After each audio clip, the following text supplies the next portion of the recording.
I'm gonna hit, okay, I believe that I have everything set up correctly. I'm Terry Camersell, and I'm here on behalf of Creation Fellowship Santee, and we're a group of friends who love to study the Bible, and we believe that when properly studied, Genesis indicates young Earth, so to speak. 24-hour, 6-day creation week. We've been meeting on this platform since May of 2020, and you can find links to all of our past presentations by typing in tinyurl.com/CFS archives. That's C like creation, F like fellowship, S like Santee, and the word archives. And tonight we have one of our own friends here with us again. His name is Steve Hendrickson, and he's an engineer. He's actually a U.S. Air Force officer, retired in 1997. He's an engineering professor. He retired from that in 2011. And he's a design electrical engineer, retired 2015. He's been teaching apologetics since 1993. And with that, I'm happy to turn it over to you, Steve. Okay, well, thank you very much. I'm glad to be here, and I know that we need to be ready because God seems to be, he took out Vody today, which I was just shocked to hear about, and he's, took out Charlie 15 days ago, and so has been an amazing revival. So we need to be ready for that, and I think dinosaurs are a great place to begin. So I need to share my screen here, and that's going to be my presentation. And we shall start with this right here. All right. Looks good. Now, I am trying to make sure that this is getting rid of the right side stuff. No, we can see it. It looks good. It's a presentation to us. All right, it's a presentation to you, but it's maybe chopping out some of the slides to me. So anyway, Ken Ham used to coin this phrase, missionary lizards, and the reason is everybody likes to talk about dinosaurs. So that's a good thing. They're not easy facts are not easily explained about them that I'm going to point out today. And this is my presentation that I do. It's a fun presentation. I've been doing it with my apologetics class for the past few weeks, and I mentioned to Robin that it would be fun to do it here and just show some of the newer stuff that's out there. And so here's the dinosaur missionary lizards that I thank Terry Camersell for providing it for you. It was a different take than I had. Are you a good person with a dinosaur on a soapbox? So I found that to be quite humorous, and I'm probably going to be using this in the future as I do some of these things. So thank you, Terry, for that. What I'm going to talk about is updated to 2025, and I'm going to talk about who I am, so at least you can say, well, I don't know why I'm listening to this guy, but he does have some of these qualifications. Also, the real authority is biblical authority. I'm going to talk about Hugh Ross and billions of years because there's a lot of misunderstanding about what he actually believes. I have every single one of his books, and I know what he believes. I know it's something absolutely new under the sun. Nobody used Hugh Ross's arguments until Hugh Ross was starting out in apologetics. These are arguments that are really out there, and I'm going to point out what they are. And we're going to talk about massive fossils and half-lives and DNA. We're going to talk about soft tissue, mummification, which is a problem for them as well, and carbon-14 dating, which is interesting. I'm going to talk about vintage dinosaur art books and some of the dino skin discoveries that have been forthcoming since then, and also Ica, Peru, where there have been some very interesting stones that they found there, and they tell us not to use those arguments, but maybe you better think about it sometimes because those things have some amazing drawings in there which weren't even known about until the dinosaur skin was found back in the 90s. So good grief, if they're showing this stuff way back in the 50s and 60s when these stones are found, then maybe, just maybe, these people saw dinosaurs. That's why they look the way they do. And we're going to talk about behemoth, leviathan, and dragons. where they're in the Bible, feathered dinosaurs, and why evolution is trying so hard to make a way for that to be in. I'm going to talk about that because that's interesting. Man and dinosaurs together, and also spiritual warfare, because that's so important in our day and age. So, first of all, my degrees, I have 5 degrees, and they're in electronics technology. When I was a Air Force enlisted member, I went through 3 technical schools. Actually, the last 2 that I went through, precision measurement equipment laboratory and system repair technician, were required together because we had to be able to calibrate our equipment and do stuff sometimes in very remote locations, like in Thailand or other places where we were doing stuff. So that was an important job, and it was completely top secret. And they were the first ones who got put into the Space Command when it was developed in the 2019, but we used to be known as Space Spooks back then. And so those are AAS degrees, which are Associates in Applied Science. And the reason that's important is because it teaches you actually how to do things. So if you load a bomb on a plane, you better make sure everything works so that when the pilot hits the drop button, it drops. And if it doesn't work, you better be able to troubleshoot it. So applied science degrees are useful in that way. But I also got to go to Ohio State University and the University of Washington. So all 5 of those degrees have science in them. Also, I've been teaching since 77. First of all, teaching in the Air Force, and then teaching later as an officer in the Air Force, and then teaching at Piedmont Virginia Community College, which fed into the University of Virginia and into Virginia Tech, and also taught at the University of Virginia. So also one of the things that worked real well for me was I played a lot of chess. I played tournament chess and stuff like that after Fisher, Beach, Spassky, and 1972, and I got very involved in it. But what chess teaches you to do is think through all of the options, and that's why it's useful. And I'm rated 2220 currently, and I was an expert for about 27 years. Now I'm slightly below that. I'm a little below 2000, but it really helped you out. So I have some authority, but only a little bit. The real authority, truly, is the scriptures. Read and study the Bible. So I always like to show this slide.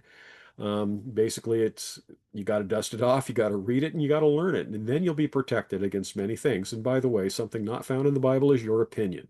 So that's important to realize. So if you want God to speak to you, there is this book for that. And I like to use this verse in 1 Corinthians 10:31. It's kind of our class verse that we use, but I think everybody should make it their verse. Do things to the glory of God. That's what the way we should act and the way we should do. So sometimes we have this little 1031 thing we say to each other, and that simply means do everything to the glory of God. And that's important, not to your glory, to God's glory. Okay, so the Bible is our highest authority. And all scripture is given by inspiration of God, is profitable for doctrine, for reproof, for correction, for instruction in righteousness, that the man of God may be perfect, thoroughly furnished for all good works. That's the main Bible. And also the Bible does talk about inerrancy. We have to define it. Inerrancy is the view that when all the facts become known, they will demonstrate that the Bible in its original autographs and correctly interpreted is entirely true and never false in all it affirms, whether that relates to doctrine or ethics or to the social, physical, or life sciences. That was from the Evangelical Dictionary of Theology and back in 2001. It's a very good definition and was worked on very hard in the 1970s for their inerrancy claims. Okay, so Bible gets us ready for those good works. There's our primary verse. And by inspiration, God means theopneustos, which means God breathed. So all scripture is God breathed and useful for everything. And the next bottom line here, but the man of sin, that's us, has other preferences. So this man right here, Sir Francis Bacon, is known as the father of modern science. He was known as a devout Christian, Anglican, and a man full of wisdom. Here's what he observed. He said, man prefers to believe what he prefers to be true. That is a very strong statement, and it's a good statement. That is true. And it's one of those things you have to realize. And Well, anyway, I've run into many people, and when you're trying to convince them, I found out that a man convinced against his will is of the same opinion still. And that happens when we see people where we're trying to convince them about something and they're just not going to budge. But sometimes at some point, hopefully they will get ready. And I've seen them get ready. So that's, you just keep at it. All right. So today, man prefers to believe that there is no global flood and that man has never seen dinosaurs. Okay. Why is this? Well, there's two reasons I list here, but it's all for evolutionary purposes. You need billions and billions of years for evolution to even have a chance of being true. So that's why they are working so hard to find that. Now, here's where I'm going to actually have a problem because on the right side of my screen, I've got a big area that's kind of, yeah, it's just, did I lose something here or not? We can still see your screen. Yeah, Yeah, but I I can't don't see. know if that helps you, but Yeah, I just hit something that took me out, and now I can't see my screen. So if you use your Alt tab, it will help you navigate back to the window you okay, want to be in. there we go. Now it's come up. So this was by Dan Letha, who stayed at my house back in May. It was fun. Here's what happens: you have Ready to Reason, a 6,000-year universe. Ha! You don't. You know that scientists have measured the age of we know that the universe is 20 billion years old. Well, that was taught when I was back in the 70s. It was certainly taught. Newsflash, latest estimate 13 billion. Oh, I mean 13. Newsflash, oldest stars 15 billion. I mean 15 billion. Newsflash, latest estimates now 13.8. Well, 13.8's been around for quite a few years now. And then Newsflash, the James Webb Telescope tells us that might be twice as long. Well, okay, 27.6 billion years. And so, the creationist is saying, on and on it goes, just listening to it. And this was recommended by Jason Lyle. So this is where Dan got the idea for this. Is your faith based on tomorrow's former fact? Heaven and earth will pass away, but my words will not pass away. Science is constantly changing. We just have to remember that. Okay, did that not work or let me see. Now I am having trouble. If you use your Alt tab, you can navigate back to the window that has your controls for PowerPoint.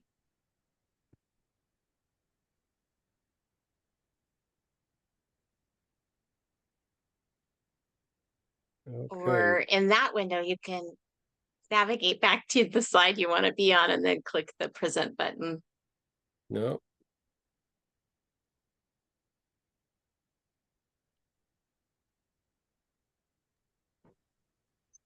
Just restart your presentation. There it There you is. go. There it is.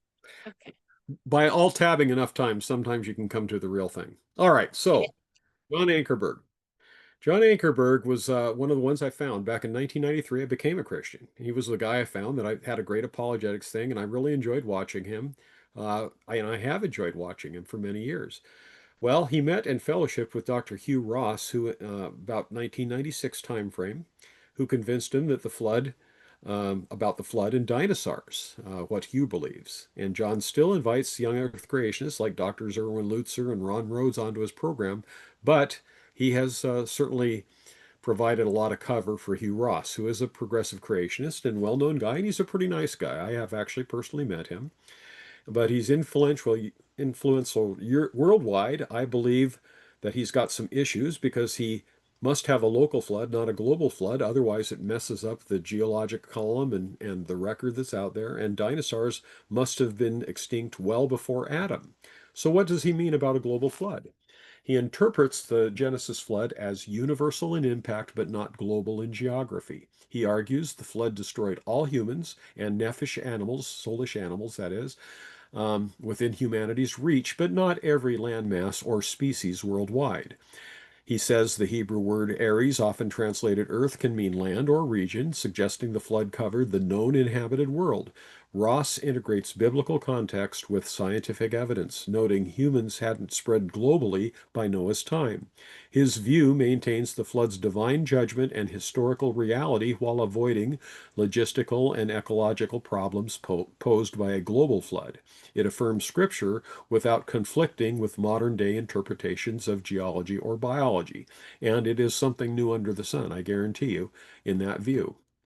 Man never saw dinosaurs. Hugh believes dinosaurs were divinely timed to go extinct before humans appeared, allowing the earth to accumulate resources like oil and coal from their remains. But if you go with the standard explanation where vegetation's all over the world, it works even better than Hugh, I think.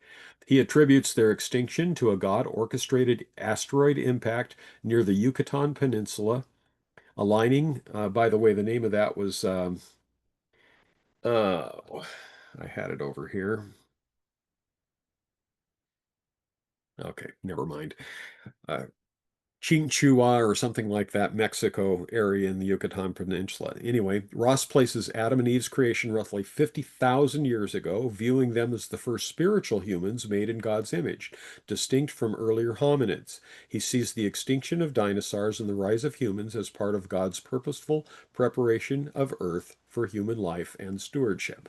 These are new arguments under the sun, definitely. So today we will demonstrate evidence to confirm one, the global flood, and two, that man has likely seen dinosaurs, because that actually makes sense with the historical Genesis 1 through 11.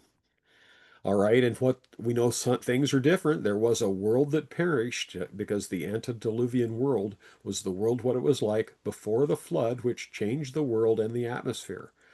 And so it's going to, maybe change the oxygen content, the air pressure, the global temperatures, all those types of things. And there was probably an ice age following the flood. And that's sort of the creationist model. And I think it's a good model to think about.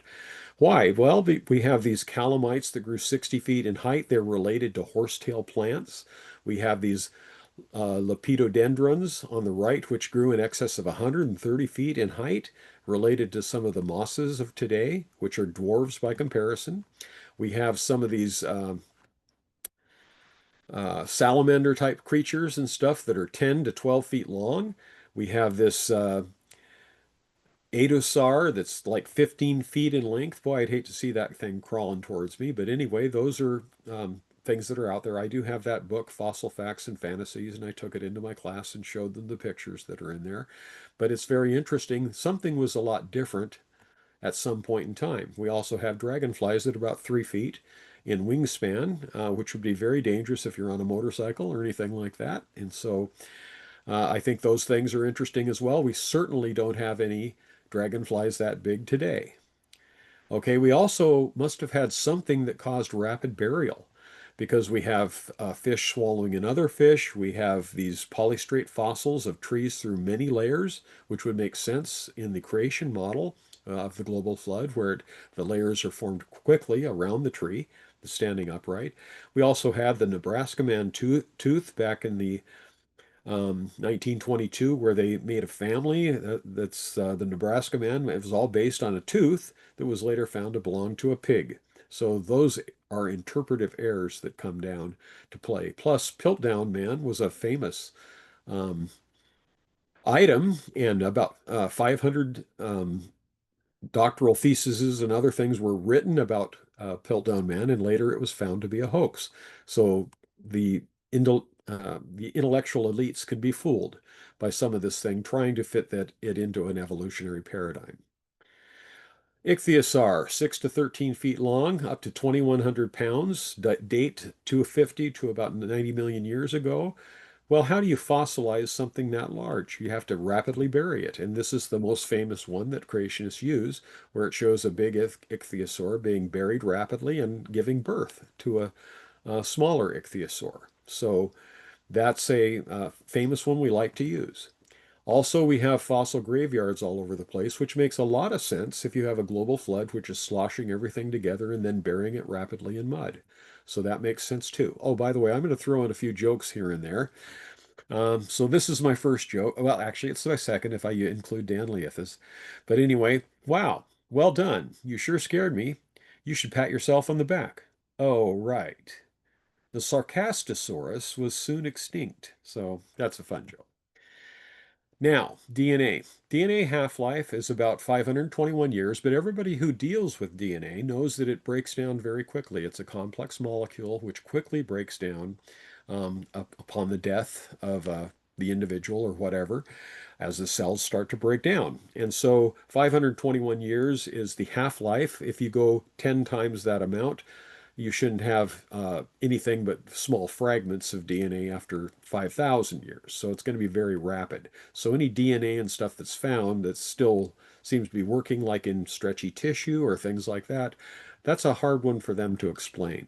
Also, I have my half-life chart on the right side here, but 5730 years is the half-life of carbon 14. And I'll talk a little bit about that. I'm not going to talk a lot about it. There's plenty of YouTube videos and other things that explain it quite well, but I'll give a mini explanation of it here. But 5730 years is good. But of course, why would you bother to try a carbon 14 test on a dinosaur bone? I mean, they've been extinct for 65, 70 million years. Well, the answer is when you do the test, you actually find some information. You find some carbon-14, which is very interesting. And we'll go into that. Also, they found a mummy of a duck-billed dinosaur. So really, how long do they last? They don't last long at all if you expose them. And if you don't expose them, really, they don't last that long. I mean, maybe 3, 4,000 years. That's what we find in sarcophaguses and things like that. So not long, but for as long as 65 or 75 million years, highly unlikely. It's utterly evolutionary guesswork. And so that's what they're doing when they find those types of things. The article, by the way, I am going to be going through these slides quickly, but the idea is this will get recorded. You can pause the slide later and get more information. But if you go to this article and read it, it's a very interesting article. Dinosaur mummy unveiled. New specimen is one of the most completely preserved yet. Okay, in 2002 was when that was done. It was a 77 million year old hadrosaur that they had here in this picture. Now, carbon 14. This is the big picture. I'm going to cut that picture in half and look at it so we can see it a little more clearly about what happens. So when you break it in half, on the left side, you have cosmic radiation. It produces the neutrons that come in and hit the nitrogen 14. The proton gets ejected, the neutron capture occurs, creates radioactive carbon 14. Plants absorb the radioactive carbon 14 through photosynthesis. Animals and people eat the plants and take in carbon 14. Following the death of the animal, it's not taking it in anymore, and so now it starts to decay out. It decays to N14 by beta decay. And that's why we don't find carbon 14 after a while in dead animals. And it's really only a valid test for up to about 50,000 years, which is why nobody sees fit to bother looking at dinosaurs and stuff like that with carbon 14. There's no sense in it. Okay. Well, it's significant because they are taking some of the soft tissues and some of the other things, and they are carbon 14 dating these, and they're finding out that they do have a certain amount of carbon 14, and they have worst case guesses. So some of the worst case guesses are here. I'm going to blow this up a little bit for you. And we can have the acro, the allosaurus, the hadrosaurs, and you look over here, for example, the first allosaurus there, 31,360 years. This is like a worst case age for that. And so they had these tested. But as it turns out, when you read the article that goes with this, and I think this is very interesting, they say, well, we found out you guys are creationists. We're not going to do any more of these tests for you. Well, that's interesting because, if they're creationists, they can't be scientists or anything like that, and they can't even be honest. But the creationists then turned around and said, well, how do you explain your tests? And they didn't bother to try to explain that point that's being made. But anyway, those types of things were out there, and this was very well known about 10 years ago that they were doing it. But I looked up the article. And there it is at newgeology.us presentations 48.html. It's a long article, but really a fun read for anybody that's out there, which talks about carbon 14 dated dinosaur bones are less than 40,000 years old. And there's where the table comes from and what they talk about in here. And then they also have some interesting links. And one of the links that they go to talks about dinosaur figurines in Acambaro, Mexico. And they also talked about the other things that were out there, including these dinosaurs that actually had frills on their back, on their dermal spines, and that sort of thing. So those are very interesting things. And Dr. Dennis Swift is one of the guys who went out there to those places and really um, tried to document things that he found, and he does have a book out there for that. Another cartoon, I think I posted this on Facebook at some point, but anyway, this complicates things. Well, if you have a dinosaur chomping into a spaceship, it certainly would. Also, this was a funny one that I saw. These are some sort of an Australian squirrel or something like that heading, but when I originally saw it, they had the film running backwards, so it looked like the tails that are in the picture were heading to the right, and it looked like little dinosaurs moving out there. But it's a pretty funny one if you ever see it. I enjoyed it. All right, here it is. My very first dinosaur book. I asked my mom to buy that for me in about 1963 because it was one of those books you buy, and it's a vintage 1960s book. Here we have a gray-skinned dinosaur, a brontosaurus, and it had it had a gray color and nothing on its dermal spine or anything like that. And then the next one is here. This is another one of that era, which they made it a little more brownish, but they didn't know back in the 60s when they were doing the artwork for these books. However, when they started finding the fossil skin circles and stuff like that, when they were digging them up, they're called rosettes. Well, why would people put dinosaurs on their artwork if they had not seen real ones? Because that's what some of the um, Ica Peru stone circles indicated. To me, that's very compelling evidence, especially when you look at the black part of that Ica stone and you see that it's a organic uh, substance that's put on there, and that takes many years to grow. So they knew that many of these were old, but they saw the patterning and the frills and the other things that were on these dinosaurs at the time, and these were long before even 1960 when they were finding many of these stones. So I think they're very interesting and useful to be able to be used. And of course, they even show people flying or trying to ride on them. They show all sorts of things. And just a few more. Here's another Triceratops type dinosaur that's there, which has these rosettes in them. And I find these interesting. Also, they had Triceratops here with tubercles, which is another term that is being used now. They have these things to be able to be seen, so they are now finding them. They've got really well preserved. This is a Nodosaurus that's supposed to have been 112 million years ago, but it's very well preserved. It is very scaly, and you start thinking about what you read about in Job chapter 41 of the Leviathan and things like that. That's a very interesting type thing that you see. Just look how rugged that looks, like it'd be almost impossible to try to spear it or try to, you know, kill it in some way. Okay, so here's a piece of dinosaur skin with the rosette patterns, stuff that you can find on them. And then you go to, this is a secular site here where they're talking about them, and they had a couple good pictures of those. So now what we're able to see when you go to those is you're able to see, oh, on the dermal spines, they've got things now there. They've also got patterning that are shown that they've gotten from the skin and stuff like that. And here's another one. Notice the dermal ridge is different and the skin rosettes. If you look at that closely, you'll see little rosette, skin rosettes up there near the top and stuff like that that are showing up because they found that in the skin. Okay, so, oh, I got it. Thank you. My wife just brought me some coffee because she's a sweetheart. All right, so Dreadnoughtus, Shirani, maybe that's the behemoth that could be. So is this the behemoth of Job chapter 40? Well, here's chapter 40, verse 15. Behold now, behemoth. Now, the next phrase is fascinating, which I made with thee. Well, let's see. The sixth day man was made, and Behemoth was also made. Does that make sense? It absolutely makes sense.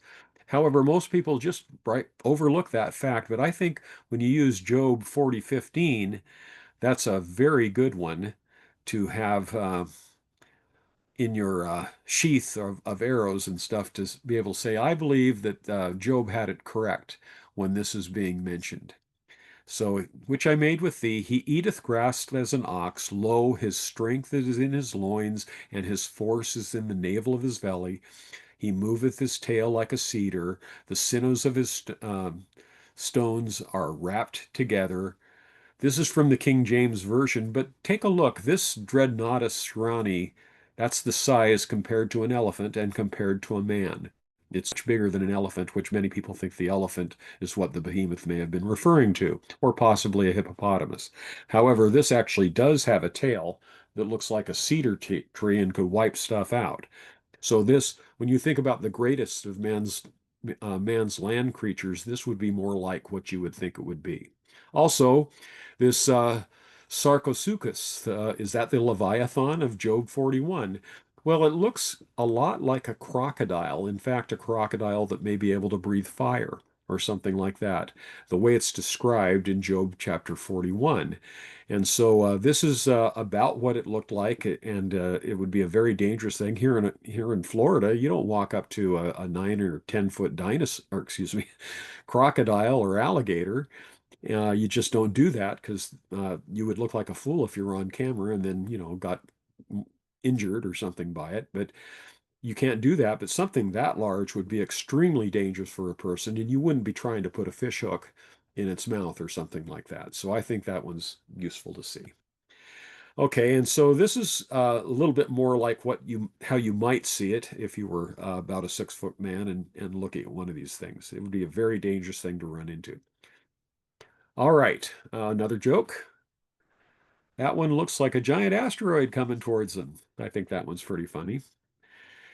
So what we have is we have these old pictures that don't show these things, and then we have some of the things like the ecostones with skin rosettes and the tubercles. And then we have this picture of man and dinosaurs together and the frills that are on the back here. We have this picture of them cutting the head off of uh, sauropod type dinosaur. And again, you have the rosettes and the patterning on the skin and that sort of thing. And then all of a sudden, what happens is you start seeing artwork that is putting frills on the dermal spines and that sort of thing, or spikes and those types of things. And the reason they're doing that is because it's matching up with what we see from the skin samples and things like that. And also, we had some of these uh, ceramics and stuff that were used in Mexico and things like that that they found. They know they're very old, and they're just showing what we would expect to see from people who actually visualized and saw dinosaurs. We also have the Chinese restaurant. Now, I took this picture a while ago and it was off of the television. It wasn't very clear, but I did find a better one. And so if you look, here's the Chinese zodiac. And if you go down the right side, the rat, the ox, the tiger, the hare, the dragon, and the serpent, well, there's the dragon mentioned in there. That seems to be just like everything else, something that people had seen. And we think, and by the way, the dragon in the pictures, accurate to what they're seeing much in the Chinese areas and stuff like that, and their imaginations of what it is. And so the dragon was probably something that was real. And it says here that 2024, so that was last year, was the year of the dragon. 2025 is going to be the year of the serpent. So that's our year this year. And 2026, where is that? Oh, I thought I had it earlier in there. But anyway, 2026 next year will be, I think it was the horse that was there. Yeah, the horse is the year. So, dragons in the Bible. There certainly were dragons in the Bible. Now, the reason I picked this is because the openbible.info is a very good place to go to find Bible verses. I recommend it. I teach every apologist should know about this. You go to this, you look up dragons, it gives you 100 Bible verses about dragons. Well, you start going down the page and you hit Deuteronomy 32, 23, which I highlighted with an arrow at the bottom. And it says, the wine of the poison of serpents and the cruel venom of apes. Well, there's no dinosaurs in there. And then Isaiah 34:13, thorns shall grow over its strongholds, nettles and thistles in its fortress. It shall be the haunt of jackals, the abode of ostrich. Well, none there, but if you go to the Strong's Concordance for the King James Bible, you will find out that lexicon words are on the left, tannin and drakon, and you can find them for a singular dragon, dragon without the S, and then you go to the next one and we have our text. And so you get to the next ones, Deuteronomy 32:33, their wine is the poison of dragons and the cruel venom of asps. And you go to Isaiah 34:13, and it shall be an habitation of dragons and the court for owls. So you see where the term comes from, and it's well known in the Hebrew language, and that was the interpretation they had for it back in the 1700s time frames. So it's useful. I really did this slide because I have a guy in my class who likes tigers a lot, and he's always talking about Crouching Tiger, Hidden Dragon, which was a 2000 movie of the year, I believe it was. But Revelation 22 says, and he seized the dragon, that ancient serpent who is the devil and Satan, and bound him for 1,000 years. And so this is kind of a cool slide for that, and I made this for him. So I thought I'd throw it in. One of my favorite cartoons. Oh crap, was that today? The dinosaurs are watching them, the ark flow away. Also, this is a new one I saw recently. Tacos are vital for our survival. Dinosaurs didn't have tacos, and look what happened to them. So that one's kind of funny too. Now, I did use quite a few different books in this, but I'm going to actually quote from two here. One is by my good friend Jonathan Sarfati. Sarfati is actually how he pronounces his name, and Joel Tay with Creation Ministries International, and the others from ICR. And they have some very good quotes in them, and I broke it down. So in 2014, um, we had this statement. Did you know sometimes a new fossil is described as a feathered dinosaur, only to be reclassified later as an extinct bird? Other supposed feathered dinosaurs, like Sauropteryx, I guess, were clearly reptiles and not birds at all. So dinosaurs evolved into birds. Well, not really according to the ICR book, and not according to Jonathan Sarfati's book as well, the Titans book. They don't believe it, but they do at least explain it very well. And they explain, look, evolution does not have many missing links. They're looking for more and more. They would love to be able to show that somehow dinosaurs have evolved into birds. They would love to make that connection. It's just not working out well for them. So, how about this? No follicles. If dinosaurs evolved into birds, then at some point they had to begin growing feathers. But feathers are produced by very specialized tissues inside large cavities called follicles. And dinosaur skin fossils show smooth, scaly reptile skin with no follicles. Their scales were actually thickened bumps of skin. If dinosaurs evolved feathers, how did they grow and how were they attached? So dinosaurs probably did not evolve into birds.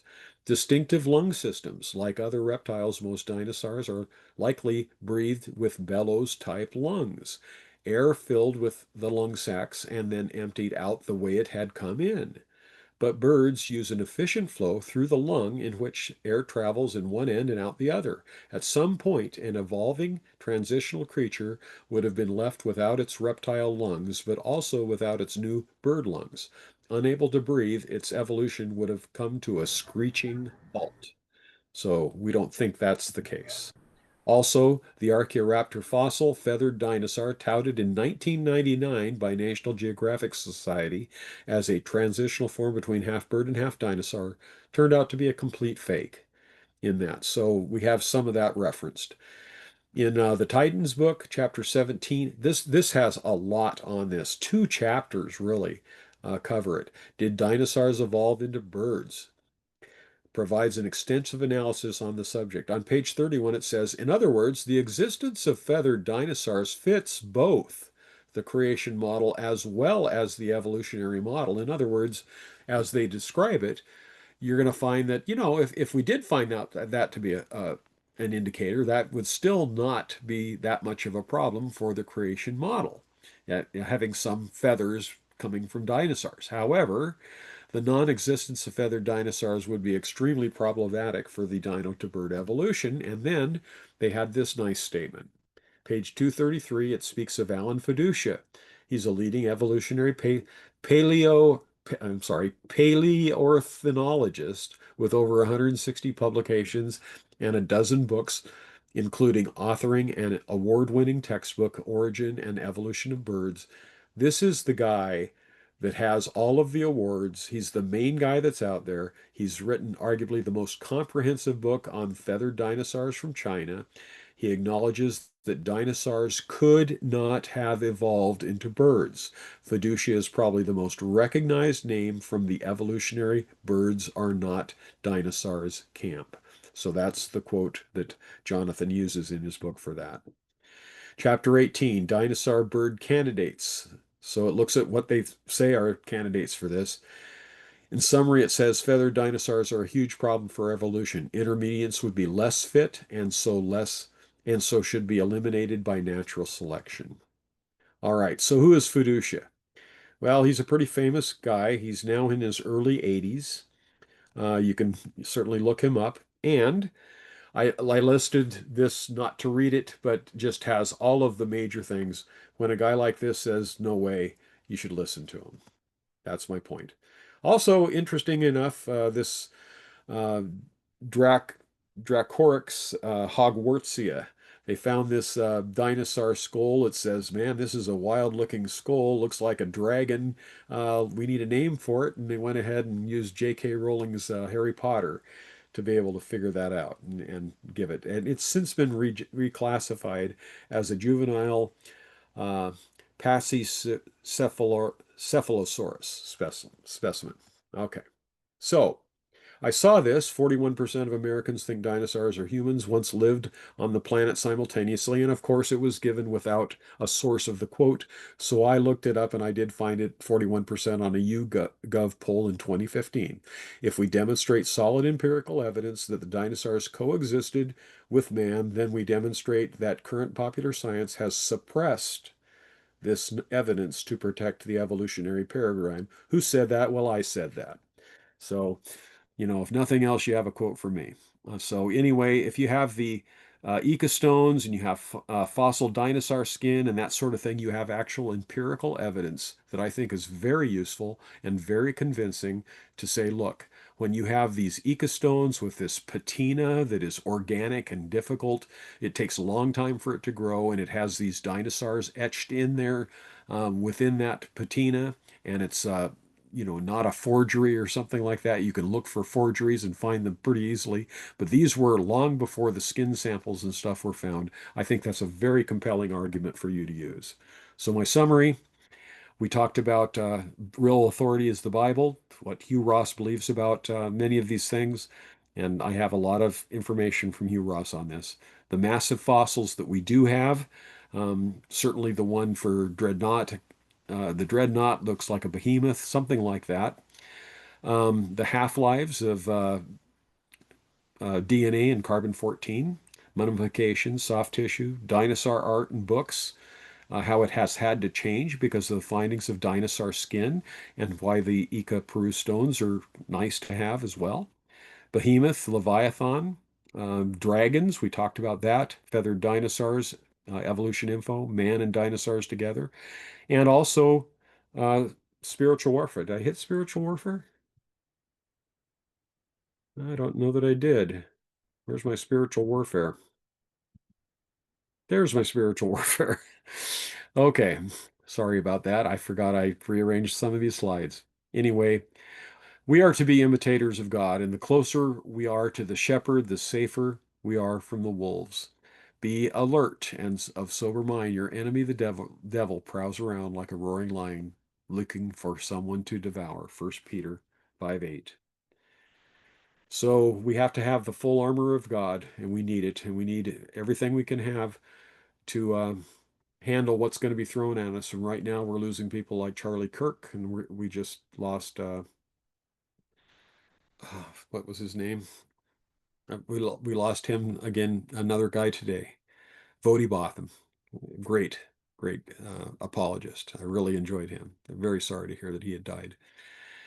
So one of the things, this is really applicable to more to Jews and stuff, but truly it is foolishness in many cases to the normal person out there.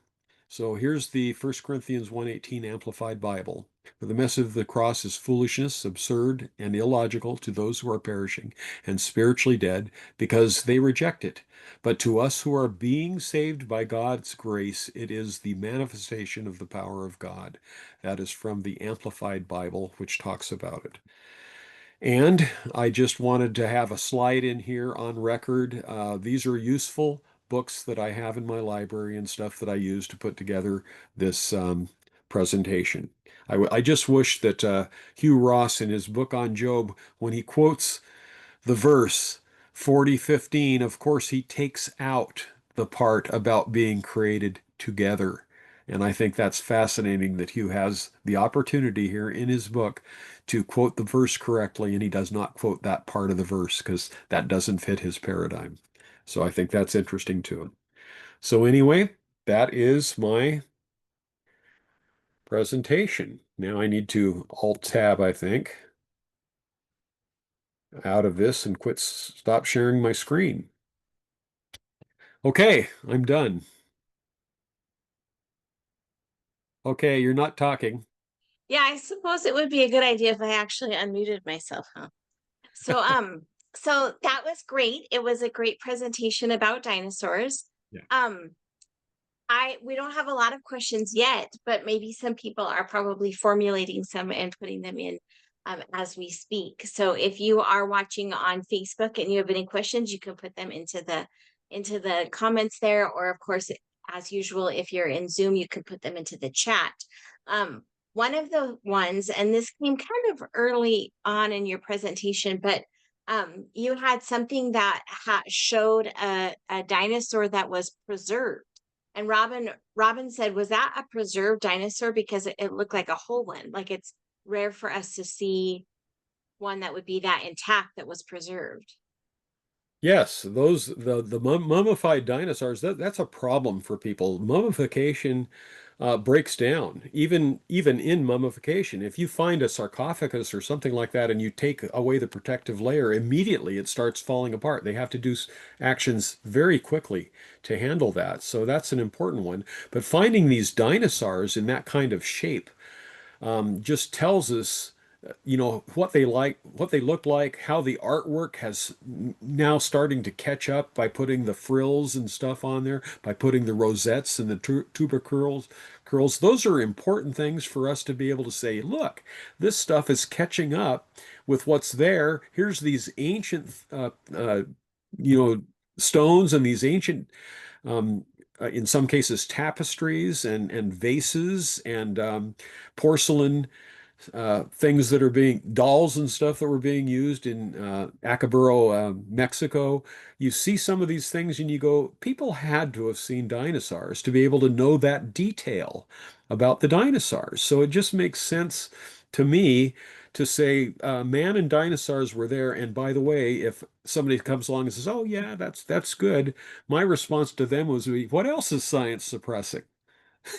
If they're suppressing that, then it seems to me that they might be you know, uh, trying to hide a whole lot of stuff. And by the way, we had a good friend, I'm trying to think of his name, next to us when I went to the apologetics conference, and he had written the book on human evolution, and he's indicating how um, all of these hominids and stuff like that, which they used to say were part of the human evolution, are now falsified. We're just not finding the missing link they really want to find to show human evolution.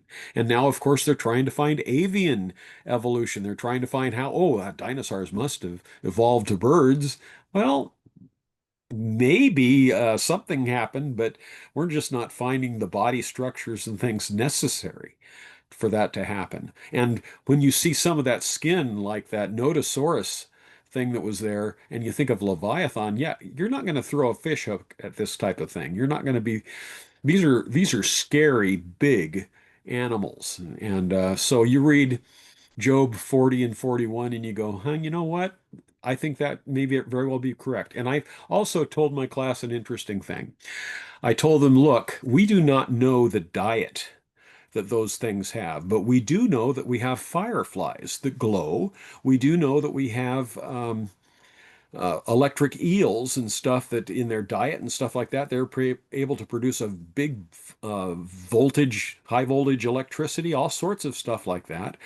So therefore, was there some sort of a food the Leviathan might have eaten which caused it to be able to spit fire and stuff like that? Very possibly. I think that that would be a reasonable thing to think happened.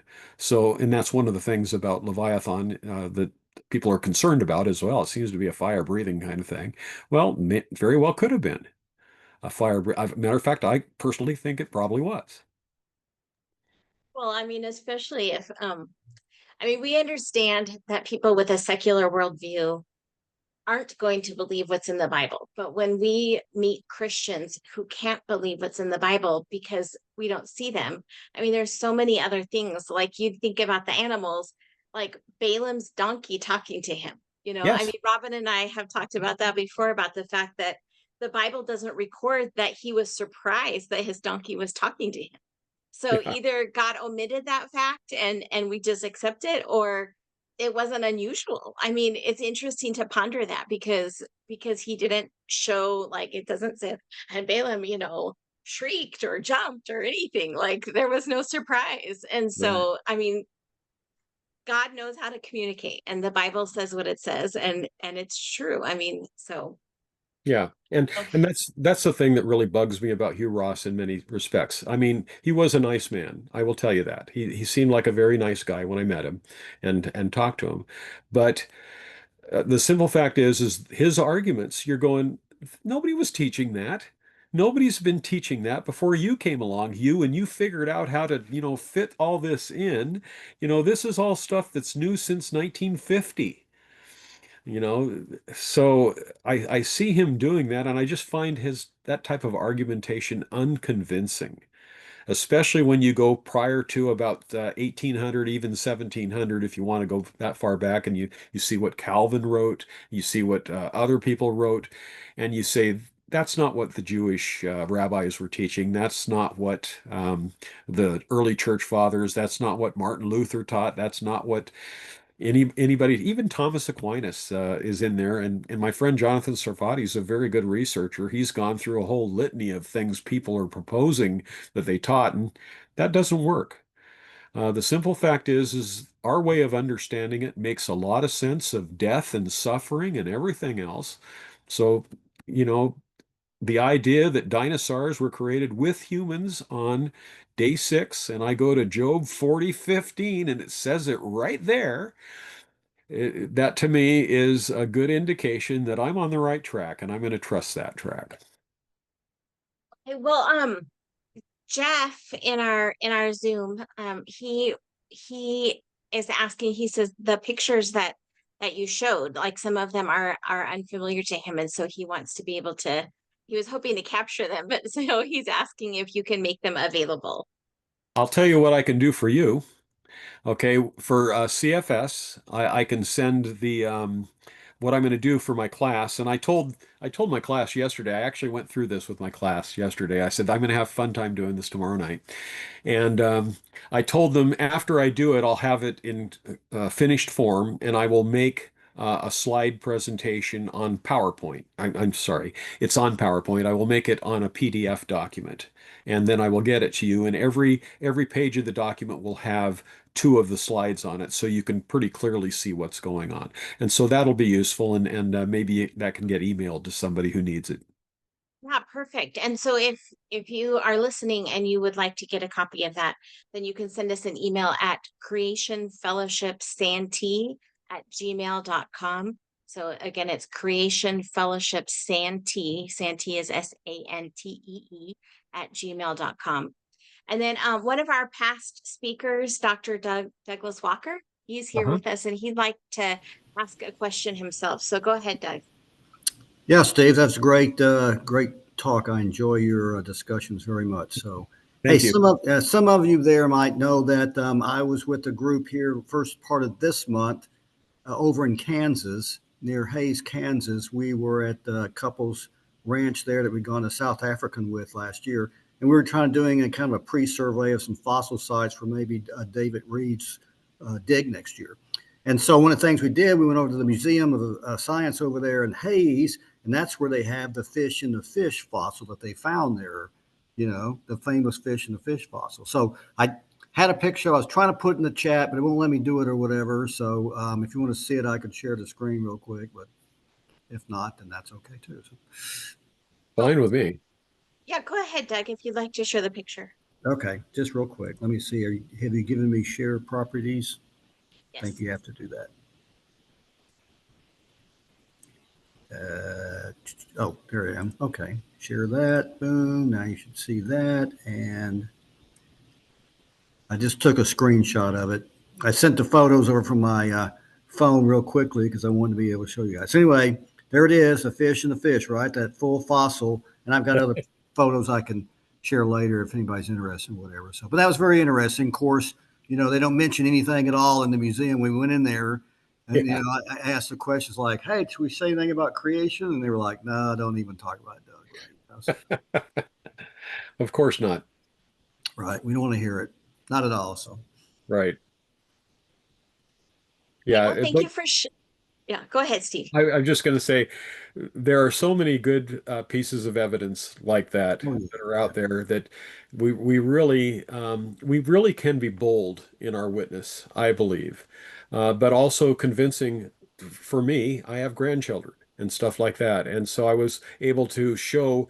I went to David Reeves Wonder Center and Wonderful. Yeah. Museum. I went Yeah. there, and I was just going home and visiting my grandchildren, and I showed the video one of the videos on dinosaurs in the Bible to them, and they were fascinated. It was really interesting to watch it.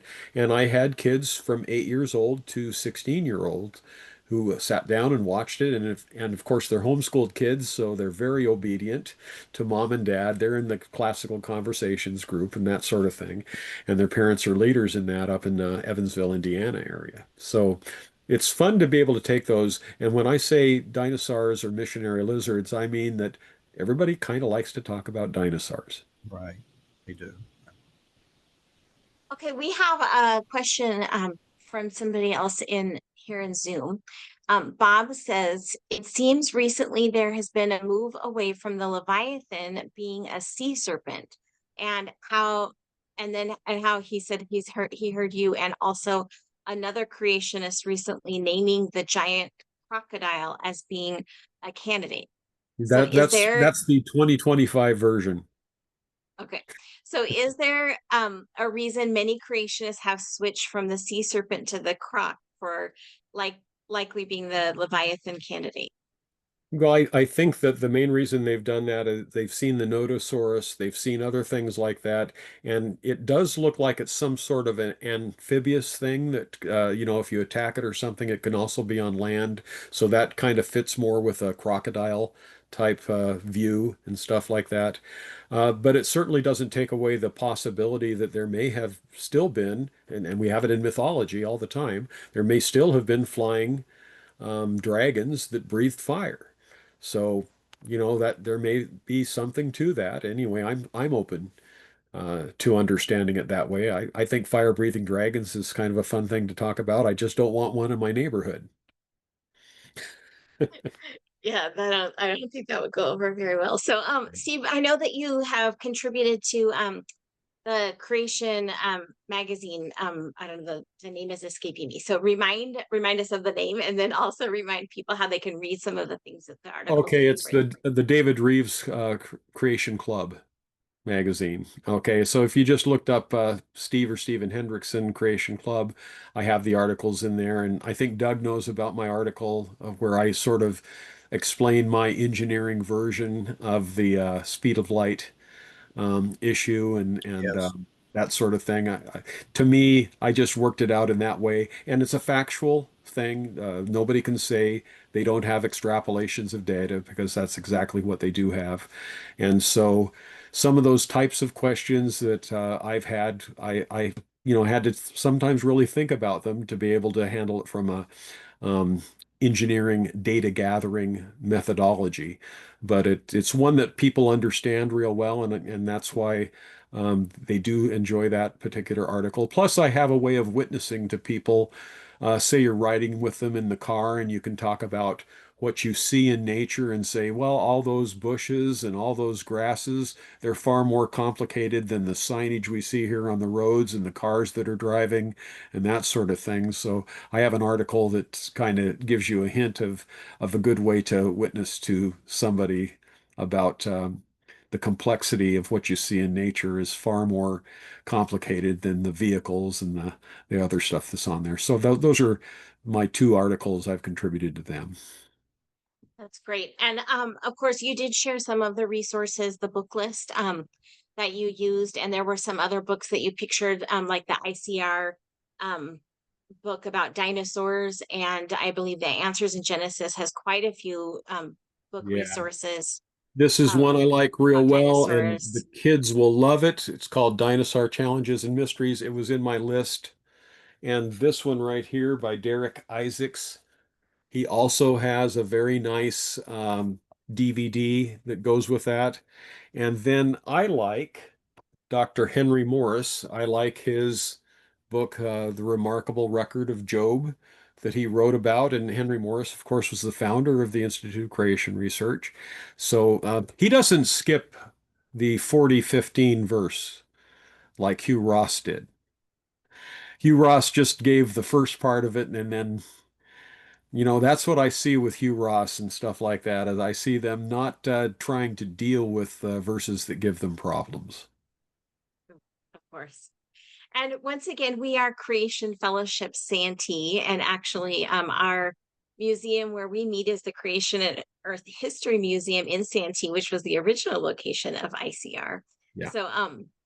So we have that history. But if you want to find more about our upcoming speakers and our past speakers, you can go to tinyurl.com/CF Santee. So again, C for creation, F for fellowship, and Santee is spelled SANTEE. Or you can email us at creationfellowshipsantee@gmail.com to get on our email list so that you don't miss any of our upcoming speakers. And with that, we're going to go ahead and sign off for tonight, the live stream and the recording. So stand by.